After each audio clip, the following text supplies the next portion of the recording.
Saan ka pa makakita ng ganito? Shop ng motor na pwede ka nang magpangmalakasang build. Sobrang dami pang pyesa dito mga tol. Siguraduhin wag isama ang jowa pag pumunta dito. Anong shop ito? Tara alamin natin. Today's ngayong araw mga tol, samahan nyo kami. Buong team ng TRC Racing.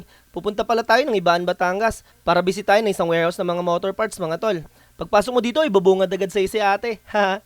Charot lang. Ito palang sniper, naka-display na dito sa harap. Mapapatitig ka talaga dito mga tol, sa sobrang angas ng itsura. Dati naman di ako mahilig sa ganito. Sa isip-isip ko pa nga, ano ba ang napapala nila sa pagpapapogi ng motor nila. Pero ngayon, nag-iba ang hihip ng hangin mga tol. Iba pala pag tumitingin ka na ng motor show, mapapabilib ka at mapapawaw. Talagang napakaangas. At ang ganda ng mga postura ng mga motor mga tol. Ang dami talaga nilang available na parts dito mga tol. Dito sa Triple M, Ibaan, Batangas. Kilala nyo ba to? Apakaangas. Ito pala yung door knob nila. Shock knob pala. Pagpasok mo dito mga tol sa warehouse, ay bubungad sa'yo ang TRC Racing product na talaga namang solid mga tol. Pero marami pa silang products dito, pero ito muna ipapakita ko. Dito mga tol, meron din ibang brand, Racing Monkey. So dito kompleto sila mga tol, tulad nito, mga panlinis, tire sealant. Dito naman sa kabilang part, mga bell. Uwi ko na kaya ito. At nakita ko silang dalawa. Gustong gusto yung Sun.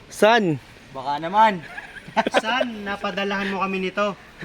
Sana pag uwi ko meron na nito. Saan ka pa makakita ng ganito? So ito na yung gusto namin mga tol. So meron silang lining dito, meron ding set na ng pulley.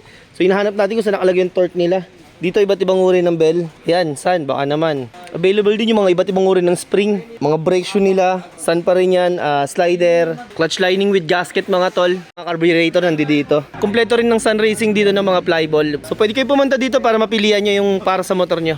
Ay, may mga flat seat din pala dito mga tol kung trip nyo. Tapos ito akitin natin para mas makita natin yung warehouse nya. Mainit lang dito kaya mabilisan lang. Ito nga pala yung second floor mga tol pag akit mo. Ang laki di ba? Tapos yun, nag-uusap yung mga boss doon. Mga boss! Ayan sila, nag-usap-usap lang. Pagdating dito sa second floor, punong-puno pa sila ng mga gamit or item na pang motor lahat. So yan ito, may bagong brand tayo dito mga tol, Yakimoto. Yan, Yakimoto. Yaki na, moto pa. So galing Hagdan mga tol, dito tayo umakyat kanina. Dalawang side pala yan, meron pa dito sa kabila. Tingnan natin yung laman. Ayan o, ang dami rin pyesa. So kayo mga tol, kung anong trip nyo? Ay mga panggilid, mga gear, gasket, torque drive, lining, ayan mga tol, kompleto yan sila dito. Brake lever, ehe. So napakarami yan mga tol, kayo na lang pumunta dito kung gusto nyo makita to. So hindi pa sila tapos, pero napaganda pa yung warehouse, ayan.